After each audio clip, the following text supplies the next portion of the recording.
ठीक है, तो पहली बार में जो है बिल्कुल सही सोचे थे, कई लोग बिल्कुल सही सोचे, तो अपना जो सही आंसर है वो सही आंसर है ए। सर हमने क्या? कहा था। सर हमने कहा था। तो अब क्या चाहिए, मतलब अब सर अवार्ड आप चाहिए हमें बहुत कंफ्यूज तो करने की कोशिश किए। Yes sir. तो temperature depends on the random motion. Temperature depend कर रहा है कोलिजन पे, कोलिजन की स्पीड। अगर molecule systematic motion of container will not change the temperature of gas. मतलब कंटेनर के वॉल की स्पीड भी इंक्रीज हो जाएगी 10 मीटर पर सेकेंड से, जिस स्पीड से वो कोलाइड कर रहा है वो स्पीड अनचेंज रहेगी। कि ये जो 10 मीटर पर सेकेंड है ये क्या है, ये सिस्टमैटिक मोशन है, इसको हम बोलते हैं सिस्टमैटिक मोशन। मतलब सारे मॉलिक्यूल्स को, कंटेनर को, सबको वही वेलोसिटी मिल गई। तो जो मोमेंटम चेंज है that will depend on the velocity with respect to container. Container के रिस्पेक्ट में क्या वो अफेक्ट होगी, वो अफेक्ट नहीं होगी। अगर ऐसा होता तो जो गैस का सिलेंडर हमारे घर में आता है वो तो ट्रक से ही आता है। पता चला कि ट्रक लेके चलने की वजह से अगर टेम्परेचर बढ़ जाता तब तो रास्ते में ही ब्लास्ट हो जाता, या ट्रक वाले को बोला था धीरे धीरे लेके जाना तो पता चला 1 आध साल में पहुंचेगा वो।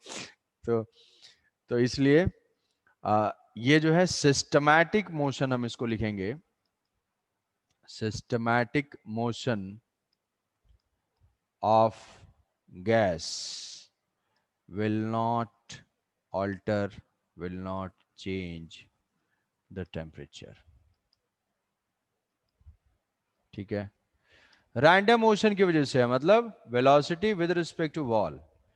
कंटेनर के रिस्पेक्ट में जो वेलोसिटी है that will decide the pressure और temperature, it will remain unaffected by the external velocity. समझे? ठीक है, कुछ कुछ समझ तो रहे थे, ठीक है कुछ कुछ तो आंसर दे ही रहे थे। चलो अच्छा है। अच्छा, अगर मैं ऐसे बोलूं कि इस गैस सैंपल की एवरेज वेलोसिटी क्या है, एवरेज वेलोसिटी क्या है और एवरेज स्पीड क्या है, क्या बताओगे इस गैस सैंपल की? अब ना ठीक है, अब हम ट्रक को रोक देते हैं, ट्रक को रोक देते हैं इसको, कि नेक्स्ट क्वेश्चन मान लेते हैं कि ये गैस सैंपल है, इस गैस सैंपल में ये मॉलिक्यूल्स हैं बहुत सारे, और इसमें मैं पूछता हूँ what is the average velocity and what is the average speed. Average speed का फॉर्मूला अभी देखा, एवरेज स्पीड का formula 2 RT by 8 RT/πm, 8 RT/πm। What is average velocity? Average velocity means क्या भाई, सारे वेलोसिटीज तो ये ऐसे ऐसे रैंडम जा रहे हैं। ओवरऑल इस गैस का सेंटर ऑफ मास क्या मूव कर रहा है? इस गैस का सेंटर ऑफ मास मूव नहीं कर रहा है, पूरा का पूरा सैंपल तो वहीं पे है, तो average velocity is zero, velocity of centre of mass is zero. m1v1 plus m2v2, क्योंकि वो रैंडम मोशन है, वो इस तरीके से मूव, ऐसा नहीं है कि कुछ टाइम के बाद गैस अपने आप डिस्प्लेस हो जा रहा है। वो सारे वेलोसिटीज इस तरीके से हैं कि उनका जो वेक्टर समेशन है वो जीरो है। So velocity of centre of mass भी अगर कोई पूछता है तो वो जीरो है, एवरेज वेलोसिटी तो वो जीरो है। ये क्या है, ये है एवरेज स्पीड। एवरेज स्पीड है अपनी 8 RT/πm। ठीक, नेक्स्ट, नेक्स्ट क्वेश्चन है कि gas sample has RMS speed V nought, gas sample has RMS speed V nought. ये अपना गैस सैंपल है, गैस सैंपल की जो VRMS है, VRMS is equal to V nought.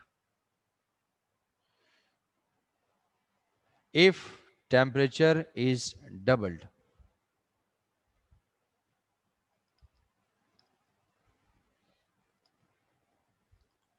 if temperature of gas is doubled and molecule dissociates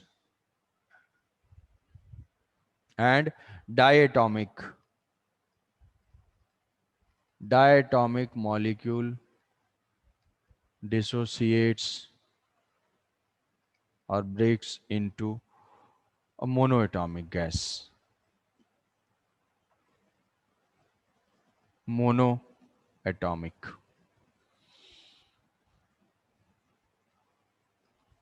diatomic becomes monoatomic. कि initially जो है, initially RMS speed of the sample is V naught. If temperature is doubled and molecule dissociates, diatomic molecule dissociates into monoatomic, then find the new RMS speed. Dissociates into monoatomic, then find new RMS speed.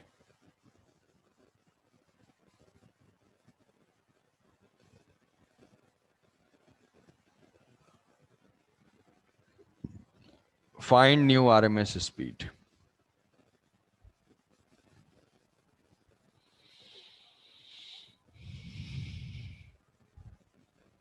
Heat कर दिया, sample का temperature double कर दिया और उसका जो है atomicity भी जो है हाफ हो गई।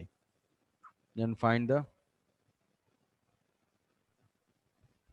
Monoatomic.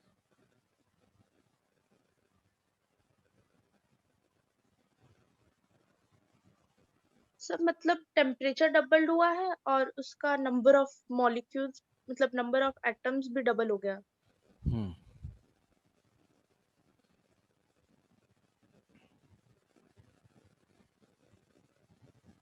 What is new RMS speed?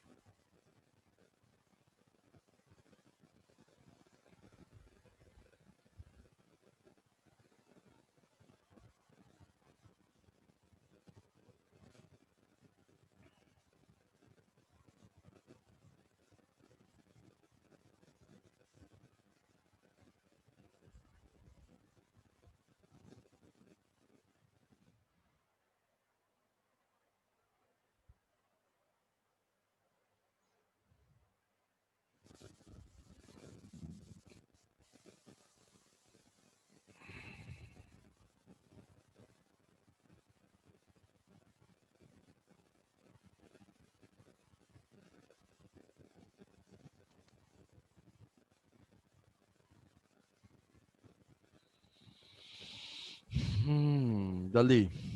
ठीक है, टेम्परेचर डबल किया, मॉलिक्यूल अगर डिसोसिएट होता है, V nought root two V nought क्या आ रहा है? जो भी आए आंसर को बोलना चाहिए। गलत, गलत सही। हाँ, V R M S is equal to 3 RT/m, 3 kT कर लो, 3 kT by mass of one molecule. अब अगर न्यू जो है, न्यू के केस में हम फॉर्मूला अगर अप्लाई करते हैं, न्यू के केस में अगर हम फॉर्मूला अप्लाई करते हैं तो ये हो जाएगा V dash is equal to 3 kT, temperature becomes 2T0, मान लो ये T0 है, एंड मोनोएटॉमिक हो गया तो अब एक मॉलिक्यूल का मास क्या हो जाएगा? m/2 हो जाएगा, m/2। तो ये 2 ऊपर चला जाएगा, यहाँ से हो जाएगा ये 2V0 हो जाएगा। ठीक है, छोटा मॉडिफिकेशन यही होगा। हाँ अच्छा,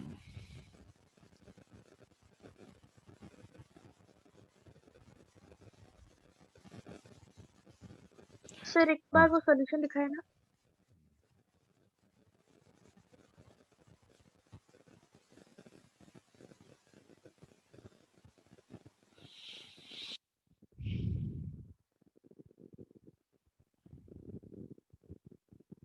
सर आप वो 3 kT0/m वाला फॉर्मूला इसलिए लिए क्योंकि वो m है पर मतलब एक मॉलिक्यूल का मास। एक मॉलिक्यूल का मास है, अगर वो उसके टर्म्स में भी फाइंड करोगे मोलर मास के टर्म्स में, तो मोलर मास भी क्या होता है? 1 मोल का है, वो भी हाफ हो जाएगा।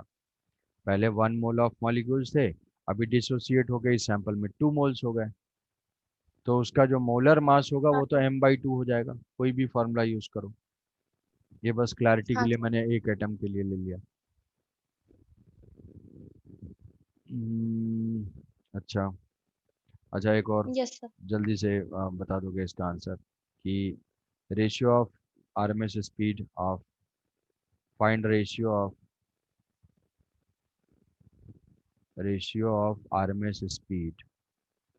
RMS speed of hydrogen at 27 degree centigrade and helium at 127 degrees centigrade. Find the ratio of Hermes speed of hydrogen at 27 degrees centigrade and helium at 127 degrees centigrade.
जल्दी बताओ.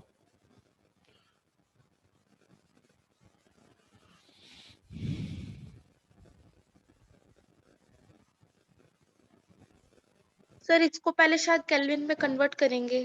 केल्विन ही यूज करना है. Point इसमें यही है कि सिर्फ values तुम्हें पता रहे कि डिग्री सेंटीग्रेड कभी भी कुछ यूज नहीं करना है.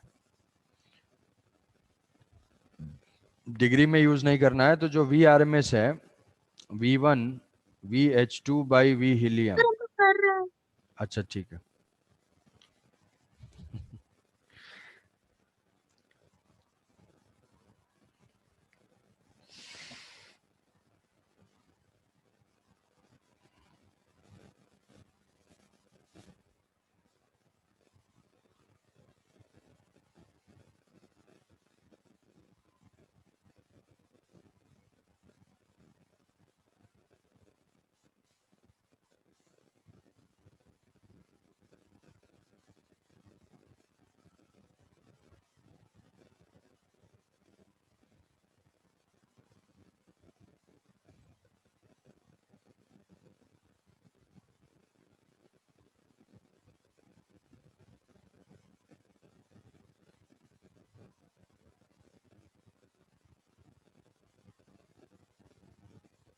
सर ये रूट में आ रहा है. तो क्या हो गया? Sir sir root root of की 1/60 आ रहा है.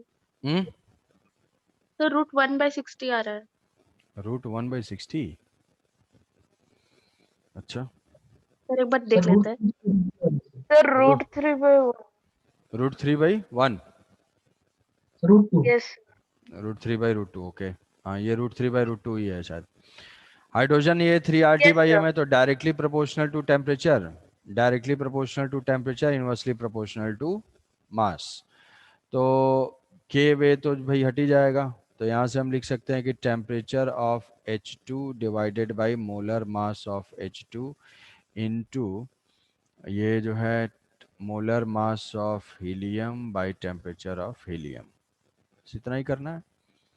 तो ये H2 का टेम्परेचर जो है वो 273, तो 300 हो जाएगा और ये 400 हो जाएगा. 400 हो जाएगा. 300 केल्विन और ये हो जाएगा 400 kelvin into molecular mass of helium. Helium का मास हो जाएगा 4 इंटू 10⁻³ डिवाइडेड बाई हाइड्रोजन. हाँ केजी सर में 3/2 मास आ पड़ा, रहा है. तो ये हो जाएगा 2 इंटू 10⁻³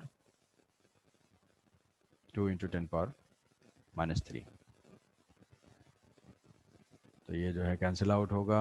यहाँ से 3/4 होगा, ये 2 हो जाएगा. 2 root 3/2 square root of 3/2. Yes sir. ठीक है. ठीक है, क्वेश्चन सॉल्व करोगे. होमवर्क कि ये कोई वॉल है और इस वॉल पे गैस मॉलिक्यूल्स स्ट्राइक कर रहे हैं एक नैरो बीम में. नैरो बीम, गैस मॉलिक्यूल्स की एक बीम टाइप की है ऐसे।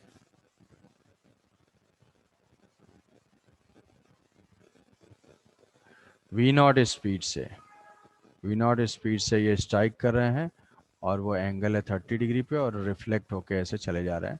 इलास्टिक कोलिजन है। तो स्पीड जो है, speed of molecule, V nought is the speed, small n is the number of molecules, number of molecules per unit volume, per unit volume. A is, हाँ बता रहा हूँ वेरिएबल्स लिख लूँ कि gas molecules, beam of molecules, यहाँ से ये मॉलिक्यूल्स, कई सारे मॉलिक्यूल्स वॉल पे कोलाइड कर रहे हैं, इस वॉल पे कोलाइड कर रहे हैं, और speed of the gas molecule is v not, n is the number of molecules per unit volume, and जिस जो इनका क्रॉस सेक्शन एरिया है, A is the area of beam. Circular cross section, beam in the sense, तो beam तो हम light के terms में use करते हैं, मतलब एक नैरो पाइप के अलोंग जो है मॉलिक्यूल्स जा रहे हैं ऐसे, वाटर जेट की तरह से मानो, और ये मॉलिक्यूल्स जा रहे हैं वॉल से कोलाइड करके रिटर्न हो रहा है। तो v not is the speed of molecule, n is the number of molecules per unit volume, और एरिया ऑफ बीम, जो ये सर्कुलर क्रॉस सेक्शन है, ये सर्कुलर क्रॉस सेक्शन है A. So find pressure exerted, pressure exerted by the gas molecule due to collision.